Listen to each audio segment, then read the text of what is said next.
আমার লাইফে দেখা বেস্ট সিনেমা, এমন সিনেমা মনে হয় না আর কেউ করতে পারবে। জিল্লু মালটা দে তো ফ্যান হয়ে যাবে সবাই, অ্যামেজিং। বরবাদের প্রথম দিনের থেকে দ্বিতীয় দিনের আয় কত হলো যেটা জানার পর সবাই টোটালি এক্সাইটেড হয়ে যাবেন।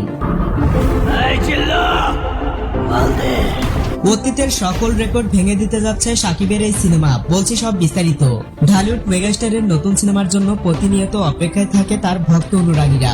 মাল্টিপ্লেক্স থেকে শুরু করে সিঙ্গেল স্ক্রিনেও দাপটের সাথে ব্যবসা করছে বরবাদ। দীর্ঘদিন যাবত এরকম একটা সিনেমার জন্য অপেক্ষায় ছিল বাংলা সিনেপ্রেমীরা।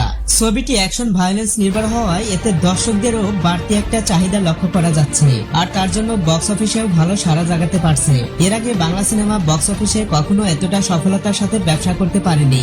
এটা কেবলমাত্র শাকিব খানের পক্ষেই সম্ভব, আর তার জন্য প্রযোজকরাও তার সিনেমার পিছনে বিনিয়োগ করতে কখনো ভাবে না। কেননা শাকিব খানই একমাত্র তারকা তার সিনেমার কোনো প্রমোশন ছাড়াই সুপার ডুপার হিট হয়। সিনে সংশ্লিষ্টদের ধারণা বরবাদ 100 কোটির ক্লাবে যাবে। পার্সোনালি বিষয়টি আমার কাছেও এমনটাই মনে হচ্ছে। প্রথম দিনের থেকে দ্বিতীয় দিনে আরো বেশি ভিড় লক্ষ্য করা গেছে।